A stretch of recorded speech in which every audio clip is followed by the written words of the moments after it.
اس پر اللہ سانپ مسلط کرے گا جس کا نام شجاع الاقرع ہے، اور وہ قیامت تک اس کو ڈستا رہے گا۔ نمبر 3، اس کی قبر آگ سے بھر دی جائے گی، اس کی قبر آگ سے بھر دی جائے گی، اور آگ انگارے بھڑک رہے ہوں گے۔ بتاؤ تو صحیح، اگر گرمی کا مئی کا موسم آتا ہے تو ہم گرمی برداشت نہیں کر پاتے، اگر ڈامر کی سڑک ہو اس کے اوپر ننگے پیر ہم نہیں چل پاتے، یہ قبر و 2 گز زمین جو جہنم کی آگ سے بھر دی جائے گی، کیا بنے گا؟ صرف 10 منٹ نکال لو، اور آخری 3 باتیں میدان محشر کی اللہ کے رسول علیہ السلام فرماتے 3 مصیبتیں اس کو میدان محشر میں آئے گی۔ کتنی مصیبتیں؟ 9 مصیبتیں اس کو یاد کر لیں۔ نمبر 1، دنیا کی 3 مصیبتیں، روزی سے برکت جائے گی، عمر سے برکت جائے گی، چہرے کا نور جائے گا۔ مرتے وقت کی 3 مصیبتیں، ذلیل ہو کے مرے گا، بھوکا مرے گا، پیاسا مرے گا۔ قبر کی 3 مصیبتیں، قبر اس کو دبائے گی، اس کی پسلیاں آپس میں مل جائے گی، شجاع الاقرع اس پہ مسلط کیا جائے گا، اور قیامت تک وہ ڈسے گا۔ اور 9ویں مصیبت جو قبر میں، اس کی تیسری مصیبت کی شکل میں کہ اس کی قبر کو آگ سے بھر دیا جائے گا۔ اب میدان محشر کی 3 مصیبت۔ نمبر 1، اللہ کے رسول علیہ السلام فرماتے ہیں جب وہ میدان محشر میں اٹھے گا، اللہ اس پر نظر رحمت نہیں کرے گا، ناراض ہوگا اللہ اس سے۔ میں کہتا ہوں اس سے بڑی کوئی مصیبت نہیں، آخرت کا کوئی بھی عذاب اللہ کی ناراضگی سے بڑا نہیں ہے۔ اللہ کی ناراضگی سب سے بڑا عذاب ہے۔ آقا ارشاد فرماتے ہیں اللہ اس سے ناراض ہوگا، اس کی طرف نظر رحمت نہیں فرمائے گا، اس سے بات نہیں کرے گا اللہ پاک۔ اللہ کے بندو ذرا سوچو، کسی کے گھر آپ شادی میں گئے اور اس نے آپ سے بات ہی نہ کی، آپ کو رسپیکٹ ہی نہیں دیا، تو آپ کا دل کیا بولے گا؟ کسی کے دستار بندی کے جلسے میں گئے، اس سے مصافحہ ہی نہیں کیا، اس نے آپ کو عزت سے پانی کو بھی نہیں پوچھا، کیا بولے گا آپ کا دل؟ اللہ اکبر، بلا تمثیل بلا تمثیل۔ میدان محشر میں سب کچھ تو اللہ کی مرضی پہ ہوگا۔ اللہ اکبر، انبیاء، اولیاء، صحابہ، مومنین، سب لوگ اللہ رب العزت کی طرف رحمت کے حوالے سے جو ہے وہ ملتجی ہوں گے، التجا کر رہے ہوں گے۔ میرے آقا صلی اللہ علیہ وآلہ وسلم کے پیارے دیوانوں، ذرا سوچو تو صحیح، نماز چھوڑنے کا وبال کیا ہے، نماز چھوڑنے کا نقصان کیا ہے؟ میرے اور تمہارے آقا غیب دا نبی صلی اللہ علیہ وآلہ وسلم فرماتے ہیں کیا ہوگا؟ اللہ اکبر، آقا فرماتے ہیں اللہ اس سے ناراض ہوگا، اس کی طرف نظر رحمت نہیں فرمائے گا، اس سے اللہ تعالیٰ بات نہیں کرے گا۔ دوسری مصیبت، اللہ اکبر، کلیجہ منہ کو آتا ہے، سرکار فرماتے ہیں اللہ اس سے سختی سے حساب لے۔ اللہ پوچھو علماء سے، اگر اللہ نرمی سے بھی حساب لے، ہم حساب نہیں دے سکتے۔ اللہ کے رسول صلی اللہ علیہ وآلہ وسلم تعلیم امت کے لیے دعا کرتے تھے، اللہم احسبنا حسابا یسیرا، اے اللہ تو ہمارا حساب آسانی سے لینا۔ سبحان اللہ۔ بے نمازی کے لیے اللہ کے رسول صلی اللہ علیہ وآلہ وسلم فرماتے ہیں اللہ اس سے سختی سے حساب لے گا، اور اللہ جس سے سختی سے حساب لے، دنیا کا کوئی بھی بندہ اللہ کو جواب دینے کی طاقت نہیں رکھتا۔ صرف ایک بات سن لے دل کے کان سے، توجہ کرنا، بہت خاص بات یاد آ گئی، توجہ سنیں۔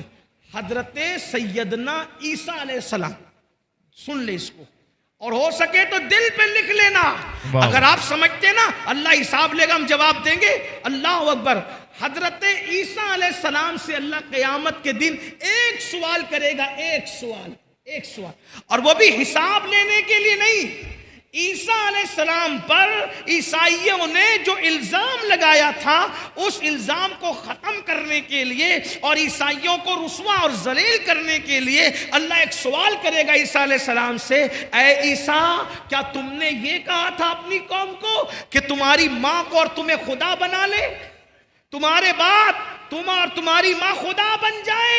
آپ آپ نے یہ سکھایا تھا قوم کو عیسائیوں کو ذلیل و رسوا کرنے کے لیے اور لگے ہوئے الزام کو ختم کرنے کے لیے اللہ ایک سوال کرے گا. حدیث پاک میں آتا, اللہ کے رسول فرماتے, حدیث پاک کا مفہوم ہے جیسے ہی اللہ حضرت عیسیٰ علیہ السلام سے یہ سوال کرے گا, عیسیٰ علیہ السلام پر اللہ کا خوف اتنا غالب آئے گا کہ آپ کے ہر روحے سے, ہر بال سے خون کی پھواریں نکلے گی, خون کی پھواریں. الزام کو ختم کرنے کے لیے سوال کیا تو اللہ کے معصوم پیغمبر کے بال سے خون کی پھواریں نکلی. مسلمانوں سوچو, اللہ کے رسول فرما رہے ہیں کہ جب بے نمازی میدان محشر میں آئے گا تو کیا ہوگا؟ اللہ اکبر, اللہ اس سے سختی سے حساب لے گا. اللہ نرمی سے لے تو بھی ہم حساب نہیں دے سکتے, سختی سے لے گا تو کیا جواب دیں گے؟ کہاں سے لائیں گے وہ طاقت اپنے منہ میں کہ زنا کے بارے میں اللہ کو بتائیں گے, اللہ اکبر, چوریوں کے بارے میں اللہ کو بتائیں گے, غیبتوں کے بارے میں اللہ کو بتائیں گے, عورتوں پہ پاپ کی نظریں کرتے تھے یہ اللہ کو بتائیں گے, جوا کھیلتے تھے اللہ کو یہ بتائیں گے, سٹے کے دھندے کرتے تھے اللہ کو یہ بتائیں گے. اللہ اکبر, اللہ, کوئی اپنی ماں پہ ظلم کرتا تھا اللہ کو یہ بتائیں گے, زکاتیں ہڑپ کر جاتے تھے اللہ کو یہ بتائیں گے. اللہ اکبر, اپنی تنہائیوں میں زنا کی گندی فلمیں دیکھتے تھے اللہ کو یہ بتائیں گے. کیا جواب دو کہ اللہ کے بندو اللہ کی بارگاہ میں؟ آقا فرماتے نماز چھوڑنے کی سزا یہ ہے کہ اللہ تم سے سختی سے حساب لے گا. کاش صرف 10 منٹ کا ٹائم نکال لیا ہوتا, 10 منٹ کا وقت نکال لیا ہوتا, کتنی بڑی بڑی مصیبتوں سے بچ جاتے, کتنی بڑی بڑی تکلیفوں سے بچ جاتے. اور اس کے بعد آقا فرماتے ہیں تیسری مصیبت میدان محشر میں یہ, اور یہاں 12 کا عدد پورا ہو جاتا ہے, 12 کا عدد مکمل ہوتا ہے. آقا ارشاد فرماتے ہیں بے نمازی کو اللہ جہنم میں داخل فرمائے. اللہ بے نمازی کا ٹھکانہ جہنم ہوگا. اور جہنم کیا ہے؟ اللہ اکبر, اللہ کے رسول صلی اللہ علیہ وآلہ وسلم ارشاد فرماتے ہیں جہنم کے اندر اتنا شدید اور سخت ترین عذاب ہے نہ کسی آنکھ نے دیکھا نہ کسی کان نے سنا. آقا ارشاد فرماتے ہیں جہنم کا جو عذاب میں جانتا ہوں, آقا ارشاد فرماتے ہیں جہنم کا جو عذاب میں جانتا ہوں, اگر وہ تم کو پتا چل جائے تو تم ایسے پگھلنے لگو جیسے پانی کے اندر نمک پگھلنے لگتا ہے. آقا فرماتے ہیں اللہ کا عذاب جو میں جانتا ہوں اگر تم جانو تو تم اپنی بیویوں کے قریب نہ جاؤ, تم نکاح کرنا چھوڑ دو, تم اچھے کھانا کھانا چھوڑ دو, تم اچھے کپڑے پہننا چھوڑ دو اور جنگلوں میں پاگلوں کی طرح بھٹکنے لگو. اللہ اکبر, وہ عذاب ہے. صرف جہنم کے عذاب کے بارے میں آقا نے فرمایا نا بے نمازی پر تیسری مصیبت یہ ہوگی میدان محشر میں اللہ اس کو جہنم میں ڈالے گا. سوچو, آقا فرماتے ہیں بخاری شریف کی حدیث کا مفہوم ہے کہ اللہ پاک جہنم میں, اللہ جہنم میں سب سے ہلکا عذاب, اللہ جہنم میں سب سے ہلکا عذاب جس جہنمی کو دے گا وہ یہ کہ اس کے پیر کے اندر آگ کی جوتی پہنائی جائے. اللہ اکبر. جہنم میں سب سے ہلکا کم عذاب, بالکل پہلے درجے کا عذاب, یہ کم عذاب, سب سے ہلکا کم ترین عذاب کہ پیروں میں آگ کی جوتیاں پہنائی جائے گی. حدیث پاک کا مفہوم ہے جب اس جہنمی کو جس کو سب سے ہلکے عذاب کے طور پر اس کے پیر میں آگ کی جوتی پہنائی جائے گی تو اس کے سر میں اس کا بھیجا ایسے کھولنے لگے گا جیسے چولہے پہ رکھی ہوئی ہانڈی کے اندر پانی کھولتا ہے, اور پانی کھولتا ہے اور اس کا بھیجا کھول کے اس کے پیروں پہ گرے گا. یہ سب سے ہلکا عذاب. ایک حدیث پاک ہے جب جہنم کو بیل کے ناک کے ایک سوراخ کی طرح, بیل کے ناک کے ایک سوراخ کی طرح مشرق میں کھولا جائے گا تو مغرب میں جتنے لوگ کھڑے ہوں گے ان کی ناک سے بھیجا بھے کر کے گرے گا, بھے کر کے گرے. جس کو پورا جہنم میں ڈالا جائے کیا حال ہوگا میرے بھائیوں؟ صرف 10 منٹ, صرف 10 منٹ کیا ہوتا؟ اگر مجھے یقین ہوتا نا کہ میں ایک ایک کے پیر پکڑوں گا تو وہ نمازی بن جائیں گے, میں کوئی مبالغہ نہیں کرتا, میں تمہارے پیر پکڑ کے کہتا نمازی بن جاؤ.